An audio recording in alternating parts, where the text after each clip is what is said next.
วันนี้เรามาทำความรู้จักกับพายุที่จะเข้าที่ภาคใต้กันหน่อยไหมครับจะมีใครได้รับผลกระทบบ้างหน้าหนาวนะมีพายุภาคใต้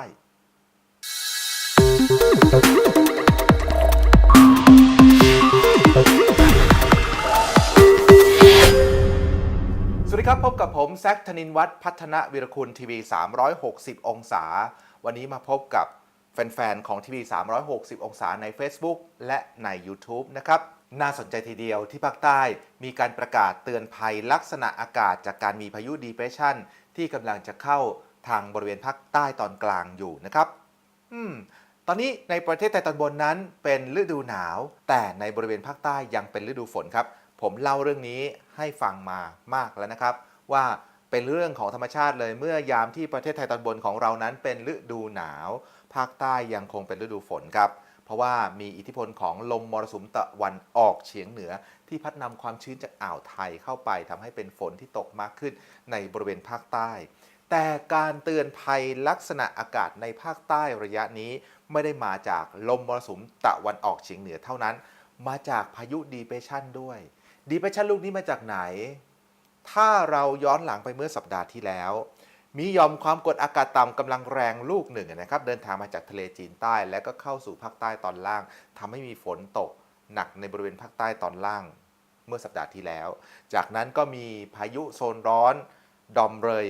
เกิดขึ้นและก็เข้าทางเวียดนามทางตอนใต้เข้าทางกัมพูชาจนเขาสลายตัวไปในช่วงเสาร์อาทิตย์ที่ผ่านมานี่จากนั้นไม่พอครับอยู่ๆสถานการณ์ควรจะสงบแต่ธรรมชาติไม่ยอมสงบครับยอมความกดอากาศต่ำกำลังแรงลูกที่พูดถึงลูกแรกนั้นแทนที่เขาจะวิ่งเลยไปที่อันดามันไม่ครับเขากลับย้อนกลับลงสู่ทะเลอ่าวไทยจำได้ไหมครับว่าพายุนั้นถ้าอยู่บนบกเขาจะไม่มีเชื้อเพลิงหรือน้ำมาคอยเติมพลังให้แต่ถ้าพายุลงสู่ทะเลน้ำคือเชื้อเพลิงที่ดีนั่นเองจึงทำให้หย่อมความกดอากาศต่ำกำลังแรงนั้นกลายสภาพเป็นพายุ Depression เกิดขึ้นและเป็น Depression เกิดขึ้นในช่วงเช้าของวันที่6พฤศจิกายน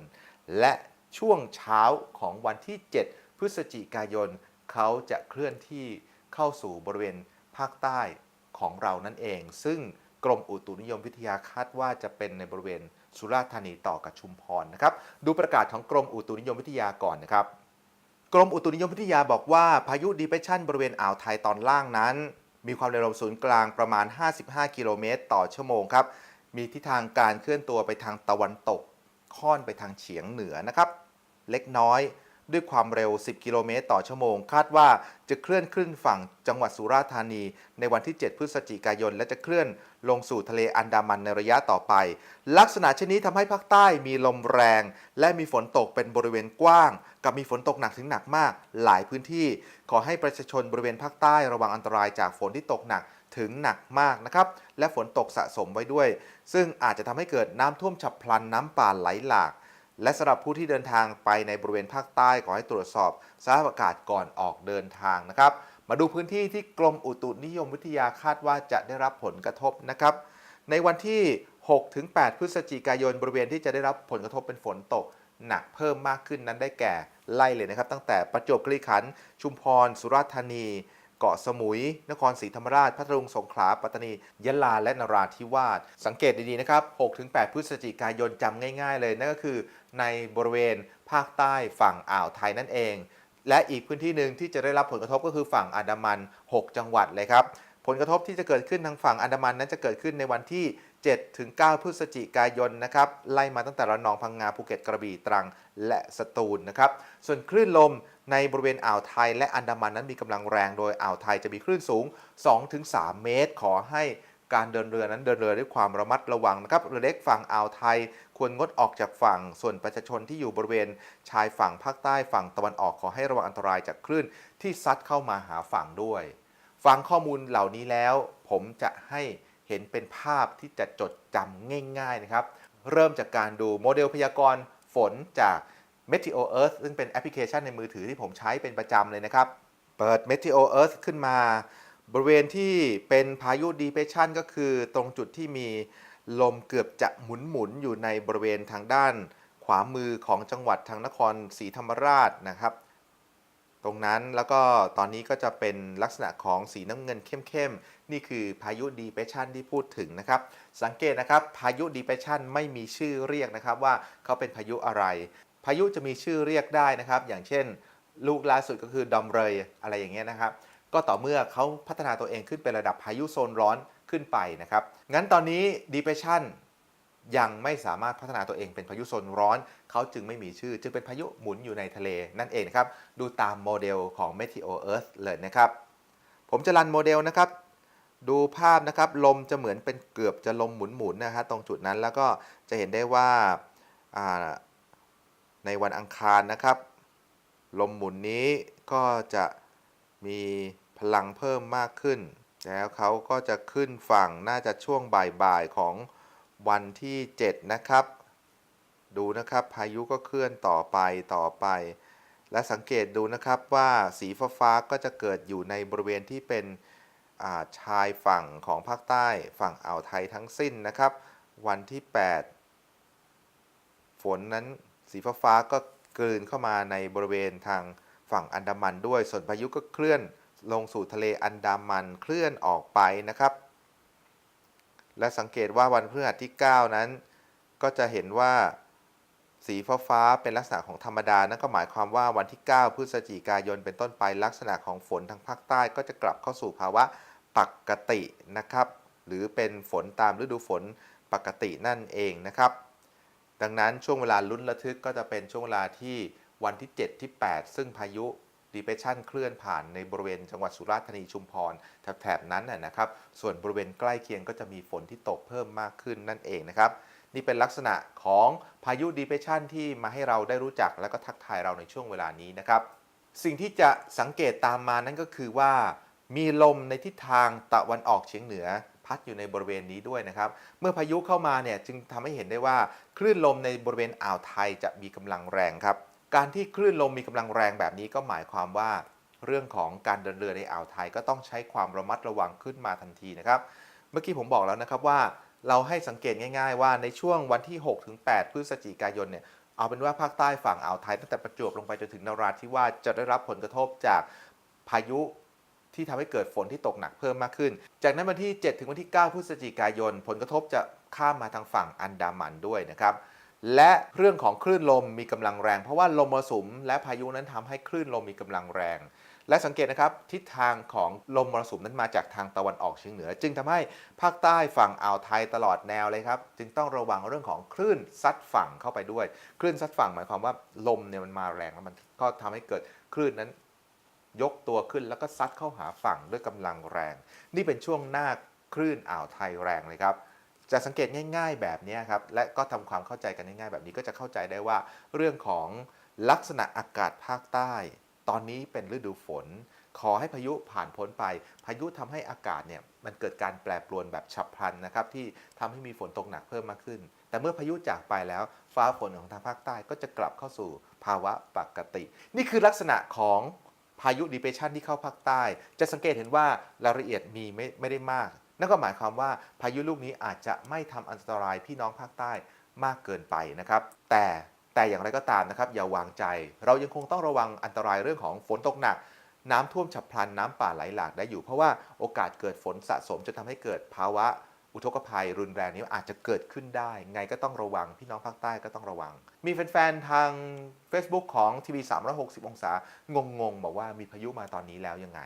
เขาต้องระวังด้วยไหมถ้าคุณอยู่ในบริเวณประเทศไทยตอนบนไม่ต้องกังวลอะไรทั้งสิ้นนะครับเพราะว่าพายุในช่วงเวลานี้จะเข้าทางภาคใต้เป็นส่วนใหญ่แน่นอนนะครับในประเทศไทยตอนบนนั้นโอกาสแทบจะไม่มีแล้วเพราะว่าเปลี่ยนเป็นฤดูหนาวไปแล้วนะครับเราอาจจะมีเรื่องของฝนกวนใจได้บ้างเช่นฝนปล่อยๆเกิดขึ้นอันนี้เกิดขึ้นได้ในกรณีที่ความกดอากาศสูงหรือมวลอากาศเย็นจากจีนลงมาใหม่ๆจะทำให้ความชื้นที่สะสมอยู่ในประเทศไทยตอนบนที่กำลังเหลือน้อยลงทุกทีนะครับอาจจะทำให้เกิดเป็นฝนปล่อยๆเกิดขึ้นมาได้เป็นลักษณะธรรมดาของการที่เริ่มต้นฤดูใหม่ๆแต่สิ่งที่คนในประเทศไทยตอนบนต้องทราบจากนี้ก็คือว่า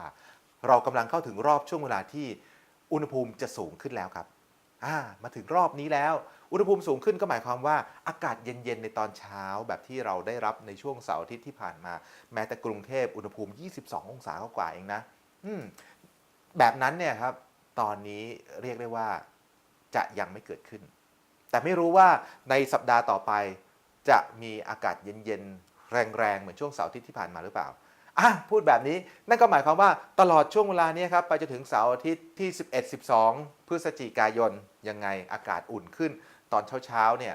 ไม่ได้เย็นเหมือนแต่ก่อนแล้วคนกรุงอดที่จะโชว์เสื้อกันหนาวแล้ว แต่หลังจากนั้นต้องมาตามดูว่ามวลอากาศเย็นจากจีนจะลงมาด้วยกำลังแรงอีกหรือเปล่า ถ้ามวลอากาศเย็นจากจีนลงมาด้วยกำลังแรงอีก เราก็อาจจะได้งัดเสื้อกันหนาวกลับมาใส่กันอีกนะครับ หรือเสื้อแขนยาวสวยๆที่คนอยากจะใส่นะอันนี้ถือว่าเป็นต้นฤดูหนาวที่ผมว่าทำคะแนนได้ดีนะทำคะแนนได้ดีทำให้เรารู้สึกว่ามีอากาศที่หนาวเย็นในหลายๆพื้นที่เลย ทางภาคเหนืออีสานเนี่ยตอนบนมีอุณหภูมิแบบ10กว่าองศาเกิดขึ้นตั้งแต่ต้นฤดูก็น่าลุ้นนะครับว่าเมื่อเข้าไปสู่ในฤดูข้างในแล้วเนี่ยอากาศจะเย็นสมใจของคนอยากหนาวหรือเปล่าแต่ที่แน่ๆครับทีวี360องศานั้นก็ได้มีการจะไปร่วมกันต้านภัยหนาวที่อำเภอแม่แจ่มจังหวัดเชียงใหม่ในวันที่ 14-16 ธันวาคมสนใจไหมล่ะเป็นกิจกรรม CSR นะครับที่ช่อง 3ครอบครัวข่าว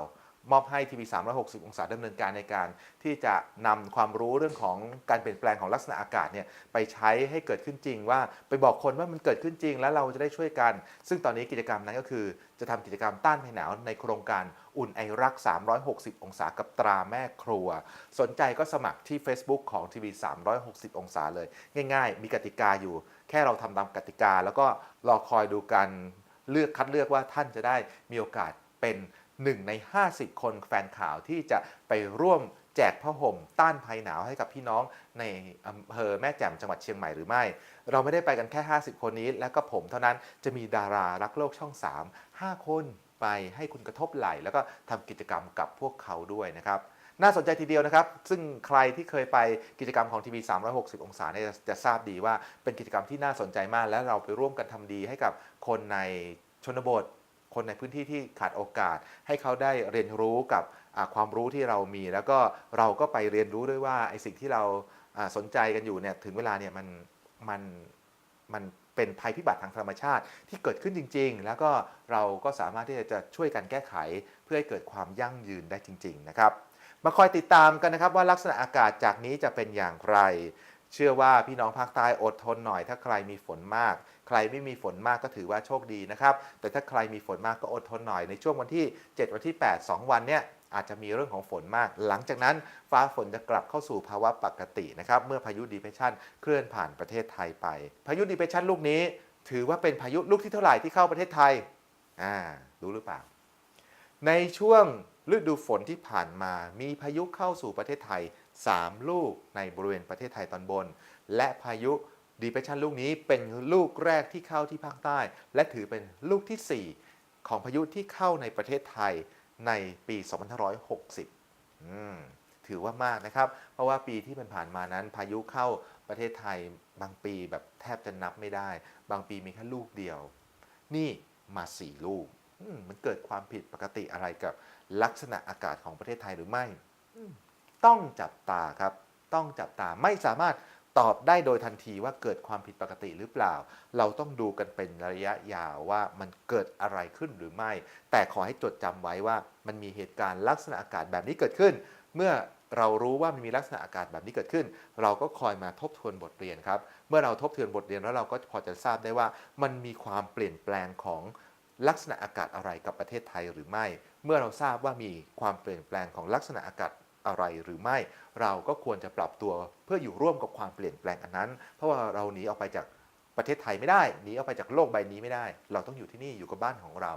เราจึงควรจะต้องปรับตัวนั่นเองแต่ถ้าไม่มีเวลาที่จะตรวจสอบแบบนั้นไม่เป็นไรแซค ธนินทร์วัฒน์ทีวี360องศาเฝ้าให้อยู่แล้วและจะคอยบอกอยู่เรื่อยๆคอยติดตามนะแม้แต่ตอนนี้ที่เรากำลังดูเรื่องพายุดีเพรสชันดูและเพื่อความเข้าใจไม่ต้องไปกลัวให้เขาผ่านไปเขาจะมาให้เขามามองในแง่ดีได้น้ำพี่น้องทางภาคใต้ได้น้ำหลังจากที่ฝนไม่ค่อยตกมานานได้น้ำเกษตรดีแล้วก็วัน2วันเขาก็จากไปแค่นี้ส่วนคนที่อยู่ในประเทศไทยตอนบน7 8 9ในช่วงเวลานี้ถ้าจะลงใต้ก็ตรวจสอบหน่อยเพราะว่ามีถนนเพชรเกษมลงใต้ฝนตกก็ขับรถลำบากหรือถ้า คุณจะไปเกาะสมุย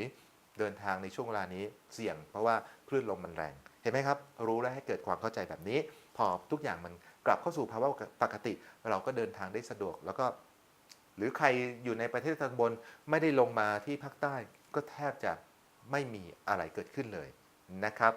เรียนรู้เข้าไว้นะครับที่สำคัญช่วงเวลานี้อากาศอุ่นขึ้นจะมีหมอกหนาๆเกิดขึ้นในตอนเช้าก็ขอให้ระวังเรื่องการสัญจรผ่านหมอกด้วยอย่ารู้คนเดียวแค่ที่นั่งดูผมนะครับรู้แล้วก็ควรจะต้องบอกต่อด้วยเพราะว่าเรามีพ่อแม่พี่น้อง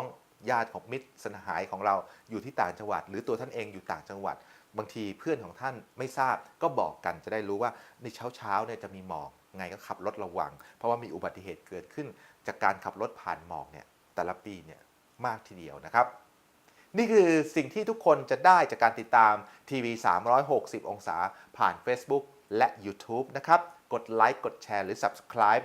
ถ้าเห็นว่าสิ่งที่ผมพูดอยู่นี้มีประโยชน์ต่อท่านเองและคนอื่นๆดำเนินการเลยครับเราจะได้ช่วยกันแผ่ขยายองค์ความรู้นี้ออกไปนะครับและอย่าลืมติดตามทีวี360องศาตั้งแต่6พฤศจิกายนไปอยู่ตอนเช้าๆนะ6พฤศจิกายนแล้วนะและรู้เปล่าใกล้วันเกิดทีวี360องศาแล้ว16พฤศจิกายนทีวี360องศาจะครบรอบวันเกิดแต่ใครจะรู้บ้างว่าทีวี360องศาจะครบกี่ขวบรู้แล้วลองตอบดูสิเผื่อเดี๋ยวจะหารางวัลให้นะร่วมสนุกกันนะ